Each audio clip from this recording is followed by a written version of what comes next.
오늘 본문에 보면 예수님께서 그 사마리아의 수가라는 동네에 한 여인과 대화를 하고 있는 내용이 있습니다. 예수님의 그 행동 하나에는 굉장히 큰 의미가 있죠. 특별한 의미가 있습니다. 왜냐하면 이 사도 요한이 이 요한복음의 기록 목적을 기록하고 있죠. 기록 목적을 뭐라 그랬냐면 예수님이 하나님의 아들 그리스도이심을 믿고 영생을 얻게 하려 하심이라 이렇게 말하고 있어요. 그래서 그걸 요한복음 20장 31절에 이렇게 되어 있죠. 오직 이것을 기록함은, 그러니까 사도 요한이 요한복음을 기록한 목적을 20장 31절에 기록해놨어요. 너희로 예수께서 하나님의 아들 그리스도이심을 믿게 하려며. 그리스도는 기름 부음 받은 자, 왕 이런 뜻이에요. 그러니까 예수님이 하나님의 아들이고 왕이심을 믿게 하려 하시며 또 너희로 믿고 그 이름을 힘입어 생명을 얻게 하려 함이니라. 그러니까 예수님이 바로 하나님의 아들이시고 왕이심을 믿어서 영생을 얻는 천국 가는 그런 복을 누리도록 하기 위해서 이 요한복음을 기록했다 이렇게 얘기를 하고 있어요. 그리고 나서 21장은 PS, 편지 쓰다 보면은 뭔가 중요한 걸 우리가 까먹고 기록을 안 했을 때 뒤에 딱 PS를 해서 첨부, 첨언 이런 뜻이죠. 첨언해가지고 중요한 내용을 기록하죠. 그러면서 이 신앙생활을 정말 이렇게 예수 그리스도를 믿고 영생을 얻는 비밀의 중요한 내용이 뭐냐면 21장에 하나님은 주님을 사랑하는 거다. 네가 나를 사랑하느냐 하면서 주님을 사랑할 때 이걸 다 누릴 수 있다는 것을 이렇게 PS식으로 첨언식으로 이렇게 붙여놨습니다. 그래서 오늘 예수님께서 이 수가성의 여인을 이 만나는 사건을 통해서 하나님의 아들이면서 왕이신 예수님에 대해서 지금 어떻게 이 말씀이 지금 요한이 어떤 하나님이심을 어떤 분이심을 지금 드러내고 싶어 하는가, 이걸 우리가 지금 살펴봐야 되는 거죠. 먼저는 그 요한복음 지금 4장 6절에 보면 이렇게 되어 있어요. 거기 또 야곱의 우물이 있더라. 예수께서 길 가시다가 피곤하여 우물 곁에 그대로 앉으시니 때가 6시쯤 되었더라. 그러니까 예수님께서 지금 수가라 하는 동네에 지금 야곱의 우물에 있는 곳에 앉으신 때가 언제냐면 6시예요. 그러니까 그 당시 유대인들이 사용하는 이 6시는요, 지금으로 말하면 정오예요. 낮 12시예요.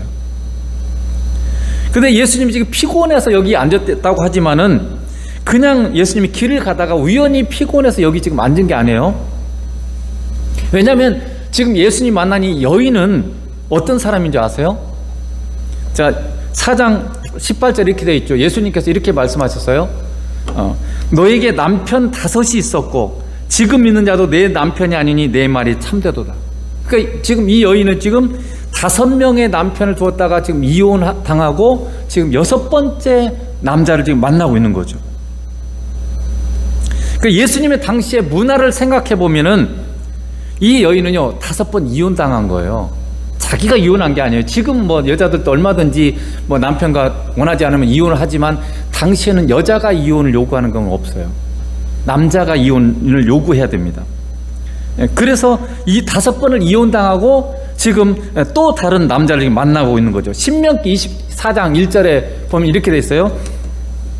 한 남자가 여자를 택하여 그 여자와 결혼한 후에 아내에게 수치스러운 일이 발견되어 남편의 눈에 총애를 받지 못하거든 그는 아내에게 이혼 증서를 써서 그 여자의 손에 주고 그 여자를 자기 집에서 내보내라. 하나님이 그렇게 모세에게 이 명령을 내리셨어요. 남자가 여자를 택해서 이렇게 아내를 삼은 다음에 혹시나 그 여자에게 수치스러운 일, 뭔가 결혼 전에 이렇게 어떤 일이 있었다든지 뭔가 하여간 수치스러운 일이 있으면 이혼 증서를 써서 보내도록 했어요. 그 이혼 증서를 가지고 있어야만 결혼한 여자는 다른 남자를 만날 수가 있습니다. 근데 이 이혼 증서가 없으면요 결혼을 못 해요. 그래서 하나님이 이 여자를 배려해서 이 이혼 증서를 써주도록 했는데 여기 말한 것처럼요.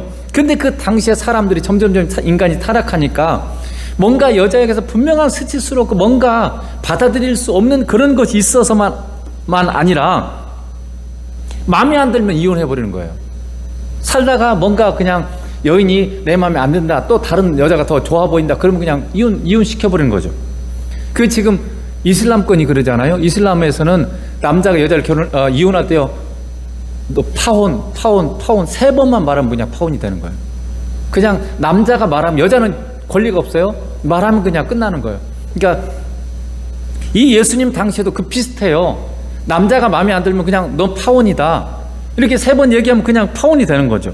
그러니까 전적으로 여자는 그냥 선택권이 없어요. 남자가 받아주면 사는 것이고 그 거부하면 그냥 파혼당해야 되는 그런 지금 상황인 거죠. 그래서 지금 이런 배경들을 볼 때 예수님께서 만나는 이 여인은 지금 5명의 남편에게서 버림받은 여자예요. 그러니까 뭔가 굉장히 흠이 있는 거죠. 이 여인에게 뭔가 남자들로부터 버림받을 만한 그런 어떤 뭔가 이 조건이나 뭐가 있었던 거죠. 그래서 5명의 남편에게 버림받고 지금 6번째 남자, 그것도 결혼하지 하지 않은 상태로 지금 살고 있는 거죠. 그렇기 때문에 이 여자는요, 버림받은 여자고 지극히 낮은 자존감을 갖고 있어요. 지금 계속해서 버림받았잖아요. 사람이 계속해서 버림받으면 어떻게 되겠습니다? 어떻게 되겠어요? 이게 자기는 필요 없는 존재. 그 사람 만나는 무서워해요. 누구를 만나든지 간에 인정받지를 못하기 때문에 굉장히 두려워하는 존재죠. 그렇기 때문에 이 여자는 다른 사람들은 물을 길러 올 때 시원할 때 오는 거예요. 낮 시간이라든가 저녁 때나. 근데 이 여자는 아무도 없는 낮 뜨거운 때, 그때 홀로 사람을 만나면 안 되니까. 그래서 이 낮 뜨거운 때 혼자 지금 이 물을 기르러 혼자 오고 있는 거죠. 그래서 예수님께서는 이 여인의 이런 마음의 상처와 상황을 아시기 때문에 지금 어떻게 했어요? 제자들도 다 보내버렸어요. 제자들도 어떻게 했냐면 먹을 거를 사러 동대에 보냈다고 돼 있어요. 예수님이 제자들 다 보내버렸어요. 그래서 지금 예수님께서는 이 여인과 둘이만 독대할 수 있는 그런 환경을 지금 만들어 놓은 거예요. 만약에 제자들이 있었으면 어떻게 됐겠어요? 그 여인이 오다가 막 다시 돌아가 버렸겠죠. 사람이 있으면 굉장히 두려운 거죠. 왜냐하면 사람한테 계속 버림받았고 이런 상처가 있기 때문에 거기에 같이 동참할 수가 없는 거예요. 그래서 예수님께서는 지금 제자들도 다 보내시고 혼자 딱 있는 거죠. 그래서 이 여인을 지금 만나고 있는 것입니다. 그래서 이처럼 우리 주님은, 우리 하나님께서는 한 사람을 구원함에 있어서 얼마나 세밀하고 자비롭게 우리를 찾아오시는지 몰라요. 주님이 우리를 구원하실 때는 획일적으로 또는 똑같은 방식으로 일하지 않습니다. 사람마다 가장 적절하게 그 사람의 기질, 형편, 이것에 따라서 가장 적절한 방식으로 하나님께서는 찾아오셔서 우리를 구원해 주시는 그런 하나님이시라는 거죠. 전에 이제 성령의 선교사님이 그 성령 집회를 할 때 그런 얘기를 하더라고요. 이게 안수기도 해주고 그러면 주님의 터치하심이 있어요. 성령님의 터치하심이 있는데 사람마다 너무나 다르더라는 거죠. 어떤 사람 정말 힘든 상황 가운데 있는 사람은요, 주님이 위로의 주님으로 다 임하시는 거예요. 아주 위로를 해주시는 그런 주님이고, 어떤 사람들은요 너무나 재밌으신 그냥 코미디언 같은 그런 주님으로 만나는 사람도 있어요. 아주 막 웃음이 나고 막 깔깔깔 웃고 막 이렇게 주님이 그런 방식, 왜냐하면 그런 사람에게는 그런 방식이 지금 굉장히 필요한 사람인 거죠. 어떤 병 있는 사람에게는 치유의 주님으로 만나주시기도 하고, 어떤 사람은 지혜의 주님으로, 어떤 사람의 능력의 주님으로. 제가 유튜브에서 창조과학 한 분을 간증을 들은 적이 있는데, 그분이 과학자세요. 그분은 하나님이요 어떻게 만드시냐면요, 과학적인 걸 탁 뭔가 깨우쳐 주신 거예요. 그러니까 거기에 감동하는 거예요. 그러니까 우리는 뭔가 막 눈에 보이는 뭐 감정적인 걸 만져준다든지 아니면 뭔가 눈에 보이는 이런 걸 만져줘야 하는데, 이분은 굉장히 과학적이기 때문에요, 그 과학적인 뭔가를 탁 만져주니까 확 그냥 눈물이 나면서 주님이 살아계시고 존재하신다는 걸 그냥 이렇게 인정하게 되는 그런 이 고백을 하더라고요. 그래서 여러분, 우리 각자는 다 다른 기질과 성향을 갖고 있어요. 너무나 다른 사람들입니다. 그래서 그 기질과 성향도 사실은 하나님이 주신 거잖아요. 그렇기 때문에 하나님께서는 우리의 상황과 기질들을 무시하지 않고 우리가 가장 잘 예수님을 받아들일 수 있는 그런 모습으로 주님께서 우리에게 오시는 거예요. 그런데 우리는 사실 가정에서도 그렇고 너무 다른데도 불구하고 내 기질과 내 방식대로 사람을 뭔가 취급하고 그렇게 이해하려고 하니까 매일 부딪히잖아요. 사람 사이에도 너무나 우리가 다른데, 여러분 성향 분석이 MBTI만 봐도 16가지 형태가 나와요. 근데 그게 말이 16가지지, 큰 틀에서 16가지지, 그게 또 0에서 10까지 이렇게 강함과 중함과 약함 이런 걸 따지면요, 사실 수천, 수만 가지의 기질이 나와요. 너무너무 다른데, 그래서 제 눈의 안경이라고 그러죠. 자기 방식대로 사람을 바라보고 자기 방식대로 사람을 판단하고 이렇게 해요. 그러니까 상처가 생기는 거죠. 너무나 다르게 하나님이 창조해 놓으셨는데 똑같이 생각하고 똑같은 방식으로 바라보니까 이게 이해가 안 되는 거죠. 그러나 하나님께서는 우리 각자에게 가장 적합한 방식으로 우리를 찾아오신다는 거죠. 저 같은 경우는요, 그 주님이 저를 만나 주실 때는 주로 깨달음으로 많이 주세요. 제가 뭔가 기도하고 그럴 때 하나님께서, 주님께서 뭔가 그 주님의 그 사랑과 은혜를 뭔가 깨우침으로 굉장히 이렇게 주시는데 그게 굉장히 저에게는 기뻐요. 그러니까 저는 막 내가 뭔가 이렇게 해서 막 기적적인 어떤 막 이런 것보다는 주로 깨우침, 뭔가 기도할 때, 뭔가 내가 질문을 던질 때 그것에 대해서 즉각 응답해 주시고 뭔가 더 깊은 진리를 깨닫게 하시고 이런 쪽으로 많이 저에게는 하나님께서, 주님께서 응답해 주십니다. 그래서 여러분에게 똑같아요. 어떤 사람에게는 굉장히 막 능력이 하나님으로 쫙 이렇게 나타날 수도 있고 사람마다 굉장히 달라요. 획일적이지 않아요. 똑같지 않습니다. 너무나 우리를 서로 다르게 지으셨기 때문에 그 사람에게 내가 가장 감동하고 내가 가장 기뻐할 수 있는 그런 방식으로 우리 주님께서 여러분을 만나주신다는 것이죠. 그래서 다른 사람의 간증을 듣고 나도 저랬으면 좋겠다가 아니라 하나님께서 내게 가장 적절한 방식으로 응답해 주시도록 여러분이 그렇게 기도할 수 있는 거죠. 그래서 그분의 섬세한 그런 이 사랑과 은혜를 우리가 경험할 수 있는 것입니다. 여러분은 어떻습니까? 여러분은 어떻게 주님께서 여러분 각자에게 응답해 주십니까? 주님은 여러분을 창조하셨기 때문에 여러분을 가장 잘 아시고 여러분에게 가장 적절한 방식으로 주님은 세밀하게 우리를 찾아오시고 만나주세요. 우리의 깊은 속에 있는 그런 작은 것 하나까지, 세포 하나하나까지, 머리카락 하나까지. 그 말은 뭐 자기도 머리카락이 몇 개인지 모르잖아요. 그 뭐 쓸데없는 걸 안다는 뜻이 아니라 그만큼 우리의 가장 우리가 생각지도 못하는 부분까지 전부 다 정확하게 아시는 그런 하나님이란 뜻입니다. 그만큼 하나님 우리를, 주님은 정확히 잘 아시기 때문에 우리를 그렇게 만나주시는 분이세요. 그런데 우리는 막 뭔가 획일화, 단일화 그런 개념들이 있어요. 그래서 누구를 보면 어떤 사람들 그런 어떤 응답이나 이런 걸 보면 나도 그렇게 라고 여러분 생각하기 쉬워요. 그렇지 않습니다. 사람마다 하나님께서 다루시는 방식이 굉장히 달라요. 눈은 눈의 역할을 해야 돼요. 귀는 귀의 역할을 하고 코는 코의 역할을 하고요. 위장은 위장의 역할이 있는 거죠. 근데 다 눈 역할을 하려고 그러고 다 코의 역할을 하려고 그러면 안 됩니다. 하나님 우리를 너무나 다 다르게 지으셨기 때문에 그 각각의 가장 아름다운 자리. 저는 그래서 기도 제목 중에 하나가 뭐냐면, 저도 물론 제가 여러 가지로 이런 지금까지 이렇게 살아오면서 많은 어떤 것들을 보면서 이런 것을 제게 응답해 주시고 이렇게 기도하다가 지금은 그게 바뀌어졌어요. 저도 막 능력의 하나님 막 이런 쪽으로 많이 기도하던 것들을 방향을 틀어서 이렇게 기도하기 시작했습니다. 하나님 저를 쓰고 싶은 대로, 하나님이 저를 계획하신 대로 사용해 주세요. 그러니까 내가 만약에 그냥 손톱이라면 손톱의 역할을 했으면 좋겠습니다. 그 역할이 내게 가장 소중하고 중요하고 하나님께 가장 영광스러운 것이기 때문에 내가 만약에 교회에서 그냥 청소하는 역할을 해야만 된다면 청소하는 것으로 기뻐하고 즐거워하고 하나님께 영광 돌리게 해주세요. 그러니까 그게 내 역할인 거죠. 하나님께서 내게 맡기신 건 역할은 그건데 나는 전부 다, 우리는 누구를 원해요? 제가 전에도 한번 말씀드렸습니다. 우리나라 사람들은요, 신앙 그러면 전부 바울 되고 싶어요. 그래가지고 목사님들도 이렇게 목회자가 되면 예명을 보통 지어요. 그래서 뭐 요한, 최요한 뭐 이런 식으로 지잖아요. 근데 대부분 뭐냐면 김바울, 최바울, 뭐 이바울 전부 다 박바울, 바울이야. 왜냐하면 성경에 보면 어떻게 보면 바울이 가장 크게 쓰임받고 그 위대하잖아요. 그러니까 신앙도 위인을 원하는 거예요. 위인. 그래가지고 우리는 전부 다 하나를 원해요. 한쪽을 가장 뛰어난 자리, 가장 높은 자리. 그러나 여러분, 우리 전부 다 바울로 하나님께서 창조하신 게 아니에요. 거기에는 요한도 있어야 되고, 요한같이 그 예수님의 어머니를 모시고 있으면서 정말 움직이지 못하잖아요.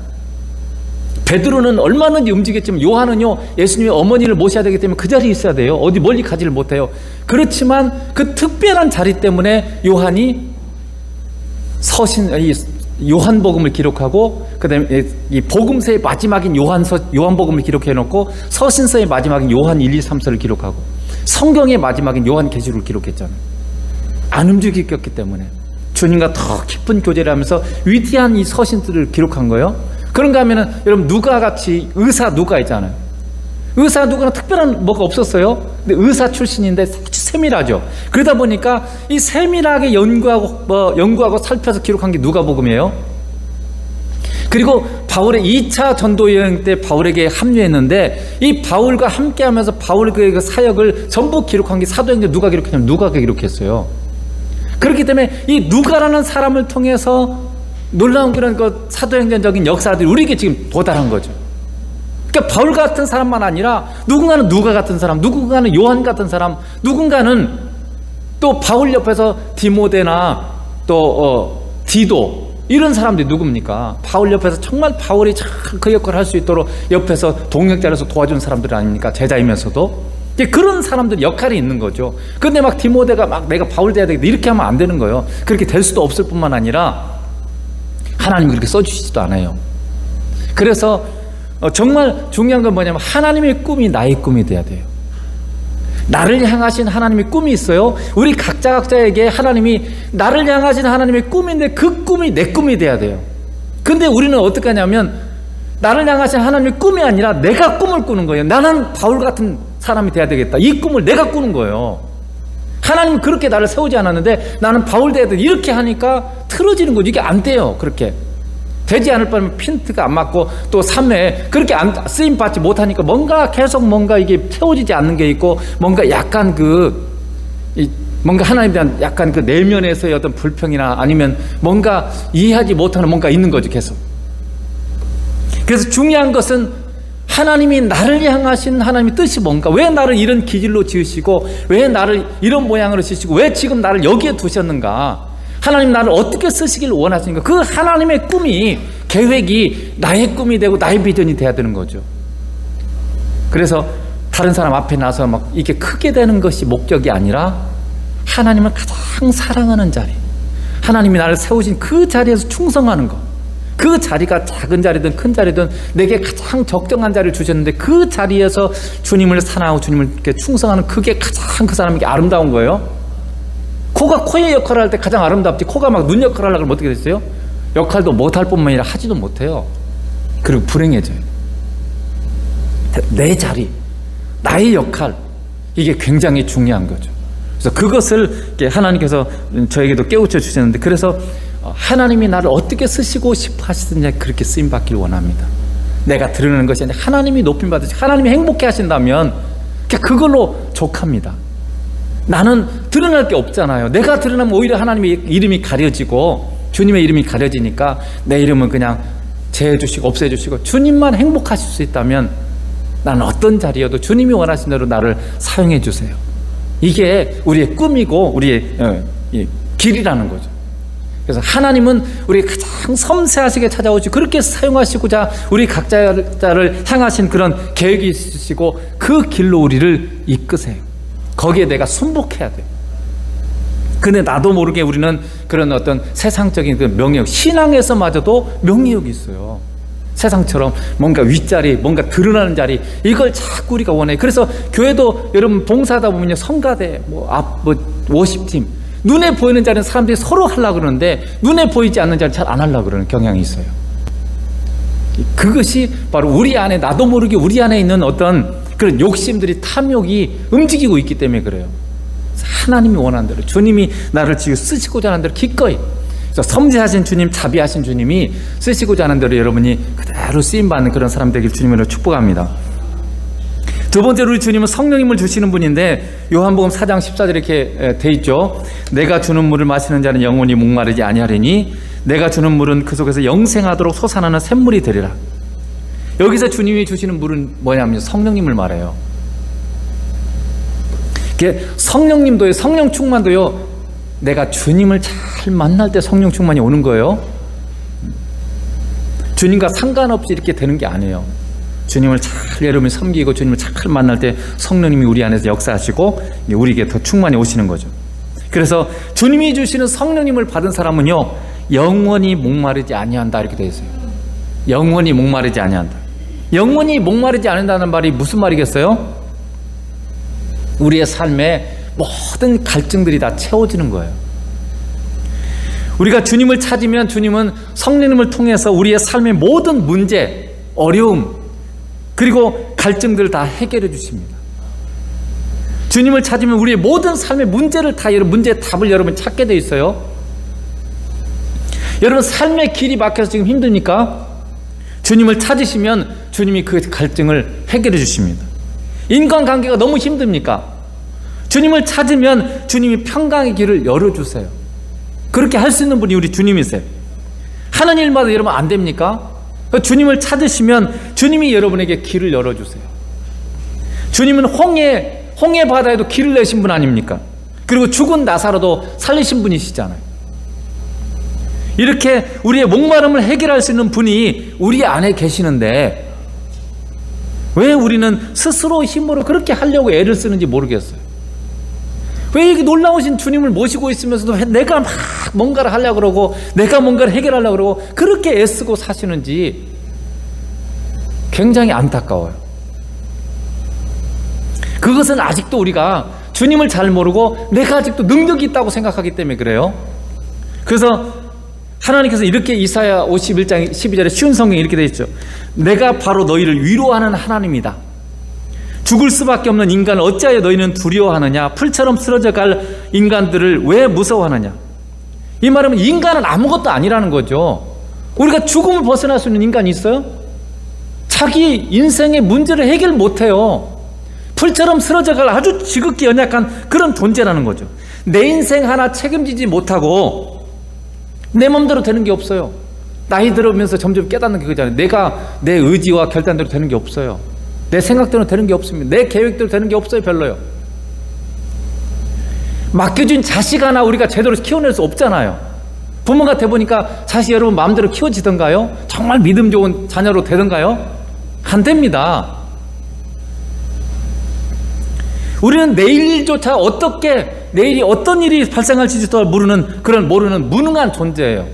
그래서 잠언 27장 1절에도 그렇게 있죠. 너는 내일 일을 자랑하지 말라.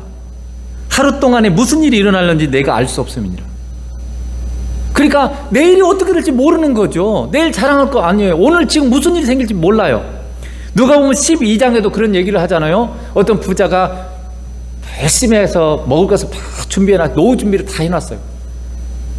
창고도 크게 지어가지고 거기에 먹을 거 다 준비해놨어요. 근데 하나님이 그 밤에 찾아오셨어요. 어리석은 자야, 내가 오늘 밤에 네 영혼을 데려갈 거다. 그러면 네가 준비한 모든 게 다 누구 거가 되겠느냐, 이렇게 말씀하셨어요. 여러분, 우리가 아무리 많은 걸 준비해놔도요, 하나님 그 밤에 데려가 버리면 아무 필요 없어요. 저희도 우스갯말로 한 분이 굉장히 많이 노후 준비를 치매 보험까지 다 해가지고 집도 준비해놓고 다 지금 준비해놓은 분이 있어요. 우스갯소리로. 그러다 하나님이 데려가면 어떡하려고 그래? 근데 절대 그런 말 하지 말라 그러는데 어떻게 될지 모르는 거죠. 하나님이 이 인생을 주셔야 그게 되는 거지 내 마음대로 되는 게 아니에요. 그래서 여러분, 성숙한 신앙인이 되려면요, 반드시 자기 자신에 대해서 절망해야 돼요. 나는 아무것도 할 수 없는 무능한 죄인이라는 고백이 나와야 됩니다. 그래야 우리는 모든 걸 아시고 모든 걸 하실 수 있는, 그리고 모든 걸 책임질 수 있는 주님께 나아가는 거예요. 나에 대해서 절망하지 못하면 아직도 내가 하는 거예요. 내가 계획 세우고 내가 힘으로, 내 힘으로 하고 내 지식으로 하고 내 능력으로 하고, 그게 이유가 뭡니까? 내가 할 수 있다고 생각하기 때문에 하는 거예요. 그래서 신앙은요, 내가 얼마나 무능한 존재인지를 정말 철저하게 깨달아야 돼요. 정말 자기 자신에 대해 철저하게 정말 좌절해야 돼요. 그래야만 세상 사람 그게 좌절이고 그러니까 그냥 자살해버리든 이렇게 되죠. 그러나 예수 믿는 사람은 그렇기 때문에 전능하신 주님이 내 안에 계시잖아요. 나와 함께 계시잖아요. 그러니까 그분께 나아가면 내가 전능한 존재가 될 수 있는 거예요. 주님이 나를 통해서 역사하시니까 정말 뭐든지 할 수 있는, 그래서 여러분이 빌립보서 4장 13절에 뭐라고 되어 있습니까? 그리스도 예수 안에서 우리는 모든 걸 할 수 있다. 모든 걸 할 수 있는 존재가 되는 거예요. 예수님과 함께라면, 예수님 안에만 있으면 모든 걸 할 수 있는 그런 놀라운 존재를 우리가 사실 세움받았어요. 그게 가능한 존재로 세워졌어요. 그런데 예수님 안에서 해야 이게 되는데 내 힘으로 하니까 맨날 패배자로, 세상 사람보다 못한 사람. 세상의 방식으로는요, 우리 예수 믿는 사람이 세상 사람을 따라갈 수가 없어요. 예수님께서 그 말씀하셨어요. 이 세상에는요, 세상의 아들들이 빛의 아들들보다 더 지혜롭대요. 그러니까 우리가 세상의 방식과 세상의 그 방법으로는요, 이 세상에 믿지 않는 자들 우리가 이길 수 없어요. 절대 못 이깁니다. 우리가 주님, 전능하신 주님, 우리를 사랑하신 그 주님과 함께 그들을 이기고 복되게 할 수 있는 거지, 세상의 방식으로 하면 우리 반드시 패배자로 될 수밖에 없어요.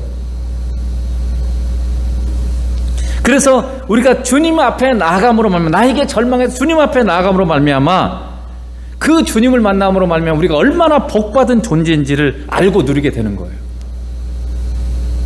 여러분 자신의 무지와 무능함 때문에 여러분 자신에 대해서 철저히 절망하셨습니까?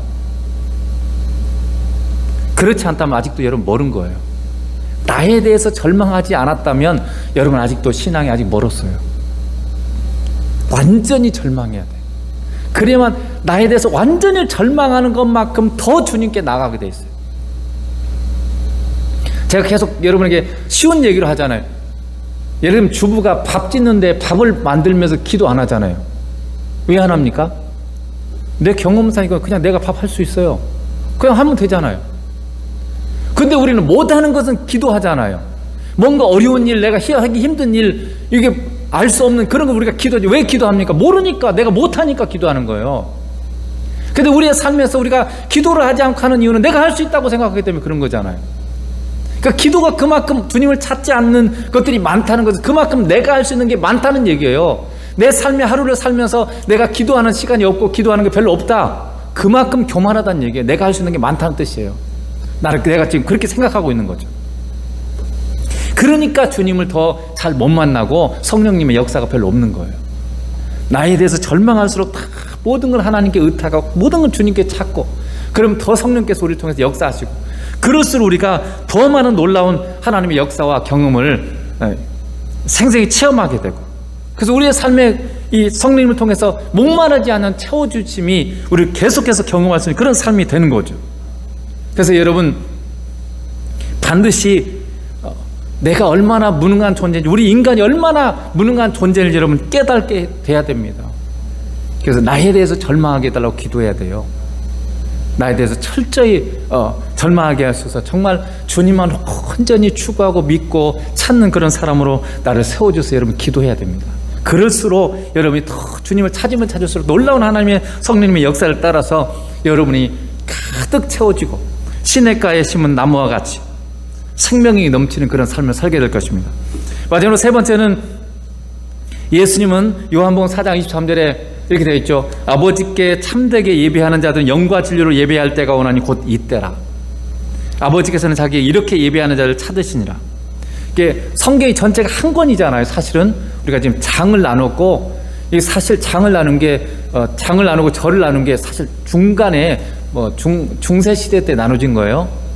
신학자들에 의해서 좀 더 이게 편하게 읽고 이렇게 하기 위해서 이 장절을 나눴지만, 사실 처음에는요 장절이 없었어요. 그냥 요한복음 통권이에요.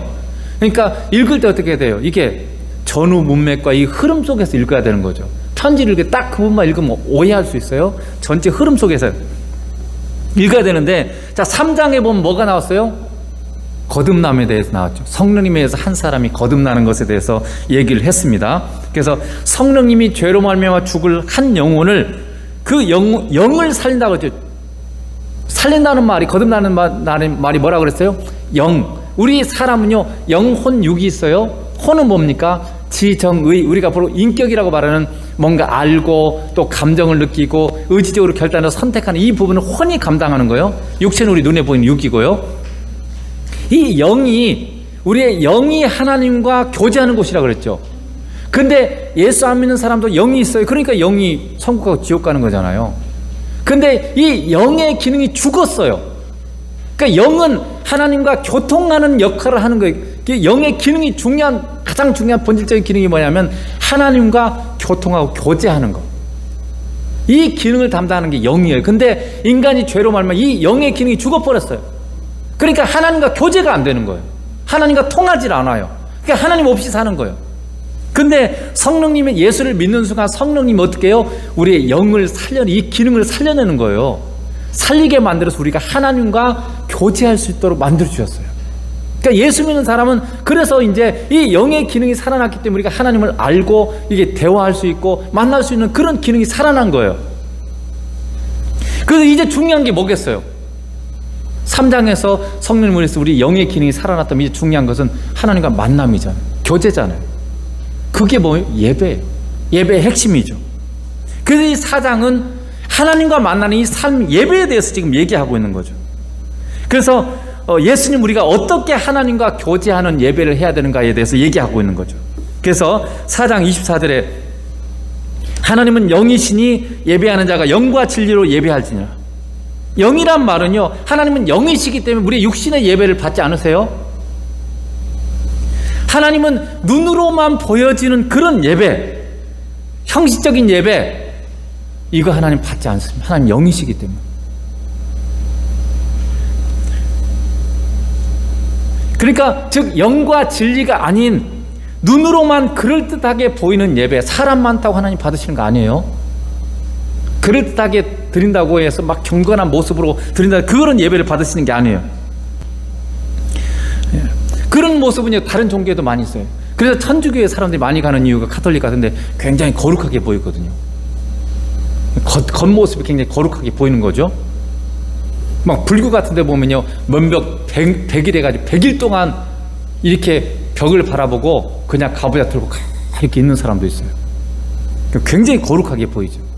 기독교보다 훨씬 더 뛰어나게 보이는 그런 거룩한 모습도 있는 거죠. 그러나 그런 걸 하나님 받으시는 분이 아니에요. 왜냐하면 하나님은 영이시기 때문에 그렇습니다. 그렇다면 주님이 말씀하는 영과 진리의 예배가 뭐겠습니까? 아까 말씀드린 것처럼 이 영이, 우리의 영이 하나님과 교제하는 거라고 했잖아요. 그래서 하나님과 예수님과 교제하지 않는 예배, 교제하지 않는 어떤 종교의 모습은 이것은 전부 육적인 거예요. 영적인 예배라고 하는 것은 이 영으로 드리는 예배라고 하는 것은요, 영에 의해서 우리가 하나님과 교제하도록 만들어준 이 기능을 가진 이 영이 하나님과 만나는, 이걸 하는 그런 예배를 지금 말하고 있는 거죠. 그래서 진정한 예배는 뭐냐면 하나님 아버지, 예수님, 성령님이 삼위 하나님 우리가 예배를 통해서 만나는 예배, 우리가 교통하는 예배, 교제하는 예배, 그 교제함이, 만남이 있을 때 이걸 진정한 예배라고 그러는 거죠. 왜냐하면 우리의 영이 지금 살아있기 때문에. 그래서 이때 예수님을 통해서 우리의 영이 살아났기 때문에, 성령님을 통해서, 그래서 우리가 지금 예배할 수 있는 거죠. 예수님 당시부터. 그래서 여러분, 예수 믿는 사람 누구든지 하나님을 예배할 수 있어요. 우리 안에 진실로 하나님을 만나고자 하는 그런 마음을 갖고 성령님의 인도하심을 받으면서 하나님과 예수님을 만나는 게 예배예요.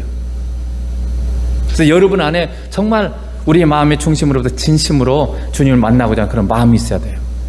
그런 마음을 가지고 하나님께 기도할 때 성령님 우리를 이끌어 주시고, 그래서 하나님과 예수님을 이렇게 만나는 예배. 그래서 찬송을 할 때도 진정 우리의 마음을 담아서 이 찬송을 하게 되고, 그냥 이렇게 곡조만 이렇게 읊조리는 것이 아니라 그것이 나의 심령 깊숙한 고백이 될 수 있도록 여러분 자꾸 이렇게 집중하면서 이렇게 하나님을 바라보면서 찬양을 하는 거죠. 그래서 우리가 주님을 만나고자 하는 그런 사모하는 마음을 가지고 주께 나가면 성령님께서 우리를 이끄세요. 그래서 진정으로 주님을 만나게 하시고 주의 음성을 듣게 하시고 주의 은혜와 평강을 우리가 받게 하시는 것입니다. 그런데 이렇게 우리가 주님을 진정으로 예배하고 영으로 만나려고 하는데 있어서 우리의 하나님과의 교제를 방해하는 생각들이 찾아오죠. 예배하는 중에 자꾸 딴 생각들이 우리에게 찾아 들어오죠. 또 어떤 소리에 그냥 반응하고, 금방 우리의 관심은 하나님을 예배해야 하는데 방해하는 것들이 너무너무 많아요. 그걸 여러분이 자꾸 거부해야 됩니다. 어떤 생각이 찾으면 그걸 거부하고, 어떤 소리, 이게 딱 소리가 나를 이끌어도 그걸 거부하고 주님께 집중해야 돼요. 주님이 지금 바라보고 주님이 나한테 무슨 말씀하시고 주님이 어떤 분이신지에 대해서 계속 집중하는, 이게 지금 예배인 거죠. 그래서 우리 안에 아버지를 진심으로 만나고자 하는 그런 마음으로 아버지 제게 은혜를 주사 저를 긍휼히 여겨주시고 저를 만나주세요. 그렇게 여러분이 기도하고 이 예배 자리에 앉아있으면 하나님께서 여러분을 만나주십니다. 진정이란 무슨 뜻이겠습니까? 진정은요, 진심이라는 말도 있고 또 하나님의 진리의 말씀을 뜻하기도 합니다. 그래서 진정한 예배란 성령님의 인도하심을 따라서 인도하심과 하나님의 말씀을 따라서 하나님이 말씀하시는 그대로의 하나님을 믿고 만나는 것을 말해요. 그래서 예배란 내가 생각하는 또는 내가 기대하는 그런 하나님이 아니라 성경이 말씀하는 하나님, 그리고 성경이 말씀하는 하나님을 믿고 성경이 말씀하는 대로 내가 하나님께 순종하는 게 예배예요. 내 생각대로 하나님 이래야 돼 해가지고 내 생각대로 안 해주면 그 실족하고 그러면 나 교회 다닐 필요 없어, 그런 하나님이랑 나 안 믿겠어, 그 내 생각이죠. 성경이 말씀하는 그 하나님을 우리가 믿는 거고 그 하나님께 성경이 말씀하는 대로 순종하는 거, 그게 예배라는 거죠. 그래서 어떤 상황에서든지 간에 내가 어떻게 생각하는 게 중요한 게 아니라 진리인 성경이 어떻게 말하는가가 중요해요. 그리고 그것에 따라서 내가 반응하고 사는 게 이게 예배죠. 그런데 여러분, 왜 영과 진리로 해가지고 영이 먼저겠어요? 진리인 성경은 여러분 가이드예요. 성경을 우리를 이렇게 안내하는 길과 같은 가이드입니다. 그러나 세미한 부분은 반드시 성령님의 인도를 받아야 돼요. 예를 들어 볼게요. 성경 우리에게 범사에 감사하라 그러죠. 물론 우리가 다 감사당해야 되지만 성령님은 우리가 범사에 감사할 중에 지금 내가 감사해야 될 걸 가르쳐 주세요. 차이가 있죠. 성경은 범사에 감사하라니까 다 감사해야 돼, 그냥 감사해야 되는데 그 중에 성령님 특별히 내가 지금 감사해야 될 것을 내게 가르쳐 주세요. 또 성경은 내 이웃을 내 자신처럼 사랑하라 그러죠. 다 사랑해야 되잖아요. 그러나 성령님은 우리 영에게 지금 누구를 사랑해야 되는지 그리고 어떻게 사랑해야 되는지를 가르쳐 주세요. 그러니까 굉장히 구체적이죠. 그러니까 성령님의 인도하심을 받아야만 정확하게 이게 되는 거예요. 그래서 여러분, 잘못하면 이게 성령님의 인도함을 잘 못 받으면요, 내 것만 허비하는 수가 있어요. 예를 들면 제가 전에 몇 년 전에 어떤 분을 교제를 했는데 그분이 굉장히 부자였어요. 돈이 많은 사람이었어요. 그런데 처음에는 이렇게 어려운 사람 이렇게 탁탁탁 이렇게 많이 도와줬대요. 도와주다 보니까 이게 잘 쓰이기도 하지만 잘못 쓰이는 경우도 있어요. 예를 들면 이런 경우 있어요. 이게 애가 이제 막 굉장히 옷도 추하게 입고 다니고 춥게 입고 다니고 그렇게 도와주는데 그 돈을 도와줬는데 그 돈을 아버지가 술 먹는 사람이야. 도와준 걸 다 아버지가 가져가 다 술 먹는 데 다 써버렸어. 그러면 또 이 돈이 헛되게 오히려 더 타락하게 하는 대로 써져 버린 거예요. 그래서 그분은 나중에 어떻게 바뀌냐면 기도하고 한대요. 그런 사람이 말하면, 주님, 어떤 사람을 이 사람 내가 도와줘야 됩니까? 그래서 도와주라고 하면 도와주고 안 그러면 안 도와주는 거예요. 그러니까 성경은 이게 가이드라인이지만 어떻게 정확하게 구체적으로 하나님의 뜻에 정확하게 맞게 하는 것은요, 여러분이 기도하면서 성령님의 인도함을 받아야 돼요. 그래서 이게 영이 우리 앞에 있는 거죠. 그래서 우리가 진리 안에서 예배하지만 성령님의 구체적인 인도하심을 받아야만 정확한 예배, 하나님이 가장 기뻐하는 그런 예배를 드릴 수가 있는 거죠. 그래서 성령님의 인도하심이 없이 그냥 말씀으로만 하겠다, 이건 굉장히 냉랭한 율법적인 신앙이 될 수 있어요. 어떤 사람은 말씀만 막 강조하고 기도나 이 성령님에 대해서 무시하고 이런 사람은요, 굉장히 율법적일 수 있어요. 그런 사람들이 특별한 그런 별로 은혜가 없어요. 반드시 같이 가야 됩니다. 말씀과 기도가. 디모데전서 4장 5절에 보면 말씀과 기도로 거룩하여지느니라.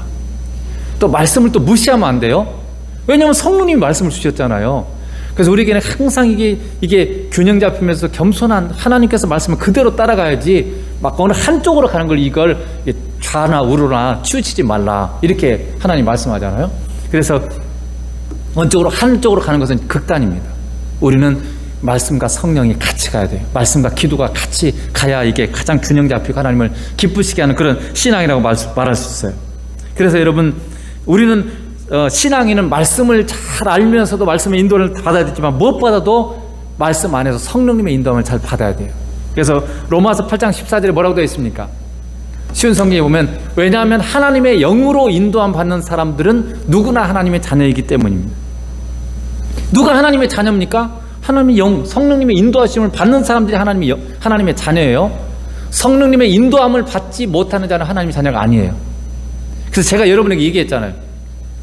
이 말은 무슨 말이냐면, 내가 주님을 기쁘시게 하지 못하는데 내 안에서 자꾸 주님을 기쁘시게 하라는 그런 생각이 자꾸 여러분 안에 감동으로 나와야 돼요. 내가 순종은 못해도. 그러면 여러분 안에 성령님이 있다는 증거예요. 그 사람은 예수 믿는 사람 받고 그 사람 구원받은 사람 맞아요. 그러니까 우리는 성령의 인도함을 자꾸 거부하고 불순종하는 경우가 많습니다. 그렇지만은 예를 들면 내가 정말 주님으로도 멀어지고 그런데 내 안에 아무 감동도 없어요. 그런 사람은 예수 믿는 사람 아니에요. 성령님이 그 안에 있으면 구원받은 사람이고, 성령님이 안에 있는 사람은 내가 뭔가 자꾸 주님으로도 멀어지고 주님을 기쁘시게 하지 않는 그런 행동을 하면 내 안에서 그렇게 하면 안 되는데, 예를 들면 이렇게 해야 되는데 그런 생각이 자꾸 내 안에서 떠올라요. 이게 뭐냐? 성령님의 음성이에요. 성령님의 인도하심이에요. 내가 요즘은 예를 들면 너무 바빠가지고 예를 들면 기도도 안 하고 뭐 말씀도 안 읽고 막 이렇게 살았다. 그럼 내 안에서 자꾸 너 기도해야 되는데, 너 말씀 읽어야 되는데 그런 생각이 떠오르잖아요. 안 나옵니까? 그런 생각이 떠오르죠. 그게 성령님의 인도하심이에요.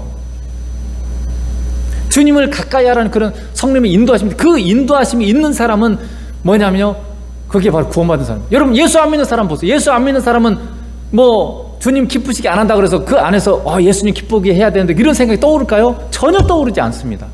아무 상관없어요. 성령님이 없는 사람은 전혀 그런 생각이 안 떠올라요. 구원받지 못한 사람이니까요. 그러나 성령님이 그 안에 있는 사람은요, 성령께서 자꾸 그게 내 생각인 줄 알았는데 내 생각이 아니에요. 그 성령님이 주시는 감동 감화예요. 뭔가 주님께 순종하라는 그런 것들.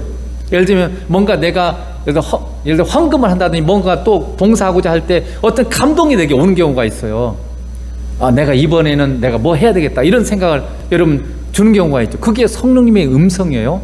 내 생각이 아니고, 내가 생각하지도 않은데 어떤 생각이 떠오르. 예를 들면 누가 여기 이렇게 꽃을 이번에도 했는지 모르겠는데 감사합니다. 이게 또 감동이잖아요. 아마도 어떤 이걸 하신 분에게는 어떤 감동해서 내가 이번에 성탄절 말해서 이 꽃을 제가 한번 놓아야 되겠다 이런 생각이 아마 성령께서 주셨을 거예요. 그래서 여기에 갖다 이렇게 이게 지금 성령님의 감동하심에 내가 순종한 거, 인도하심에. 그런 식으로 여러분 하나님께서, 성령님께서 여러분 안에 뭔가 그런 어떤 감동들 주실 때 이게 인도하심이죠. 거기에 순종하는 게 예배예요. 그래서 로마서 12장 1절에 뭐라고 되어 있습니까? 그러므로 사랑하는 자들아, 내가 하나님 모든 자비하심으로 너희를 권하노니 너희 몸을 하나님이 기뻐하신 거룩한 산제물로 드리라 이렇게 되어 있잖아요. 우리 몸을요, 이것이 너희의 영적 예배니라. 예배가 뭐라고요? 내 몸을요 하나님이 기뻐하는 곳에 드리는 것이 예배예요. 그러니까 내 몸을 성령님이 인도하시는 곳에 드리는 거, 하나님 말씀 안에 나를 드리는 거, 이게 지금 예배라는 거죠. 그러니까 이 시간은 여러분 하나님의 회중 예배라고 그러는데, 이걸 성령께서 여러분이 이곳에 오도록 부르시잖아요. 여러분 다른 곳에 가면 편안합니까? 여러분 안에 교회 가야 되는데 이런 생각이 있잖아요. 성령님께서 주시는 생각이죠. 그러니까 지금 이 시간은 성령님께서 여러분을 같이 예수 그리스도 이름으로 함께 모여서 하나님을 예배하는 그런 마음을 주시고, 그래서 여기에 있는 게 지금 하나님 예배하는 거예요. 이 자리에서 정말 하나님 바라보고, 이게 지금 성령님의 인도함을 받는 거죠. 그러면 삶의 예배는 뭡니까? 이 회중 예배는 삶에서도 똑같아요. 삶에서도 내 안에 뭔가, 예를 들면 집에서 있는데 귀찮지만 오늘은 내가 아내를 위해서 뭘 도와줘야 되겠다 이런 생각이 오면 그걸 하는 게, 그게 성령님의 인도하심을 받는 거예요. 그게 예배예요. 예를 들면 내 안에 오늘은 그 남편을 위해서 뭔가 맛있는 걸 내가 준비해야지, 그런 감동이 와서 그걸 하면 그게 예배인 거예요. 다른 게 아니에요. 내 생각이 아니라 성령께서 내게 주시는 생각에 따라서, 인도하심을 따라서 내가 나를 드리는 삶, 순종하면 그게 예배인 거죠. 그것을, 그런 예배자를 하나님께서 지금 찾으신다, 이렇게 예수님께서 말씀하고 계세요. 그래서 여러분이 우리에게 주일날 모이는 이 회중 예배뿐만 아니라 삶의 예배자, 여러분의 삶 가운데서 하나님의 말씀을 따라서, 그리고 구체적으로 성령님이 뭘 어떻게 하기를 원하시는지 여러분이 주신 감동을 따라서 사는, 이게 바로 예배자고, 하나님은 뭐라고요? 그런 예배자를 찾으신다. 이게 그런 예배자는 어떻게 해요? 영이 살아서, 영이 지금 하나님과 교통하는 사람만 그 성령님 음성을 들을 수 있잖아요. 그게 영으로 하는 거예요. 영이, 이게 죽어있는 사람은 하나님과 교통 자체가 안 되니까 영으로 할 수 없잖아요. 육신적인 습관에 따라 이렇게 하는 걸 하나님 받지 않으세요. 근데 성령님이 감동이 오고 내가 주님과 교통하면서 그게 거기에 나를 드렸을 때 그걸 예배라, 영과 진리로 드린 예배라 이렇게 말하는 거예요. 그래서 여기 지금 보면 이 산에서도 말고 예루살렘에서도 말고 장소의 문제가 아니에요. 예배는 더 이상 장소의 문제가 아니라 어디서든지 내가 성령님의 인도함을 따라서 사는 것, 이게 지금 거기에 내 몸을 드리는, 이게 지금 예배다, 이렇게 예수님은 지금 말씀하고 있는 것입니다. 그래서 이 진정한 예배자를 통해서 정말로 하나님 기쁘시게 하는 그런 삶을 사실 주님의 이름으로 축복합니다. 기도하겠습니다.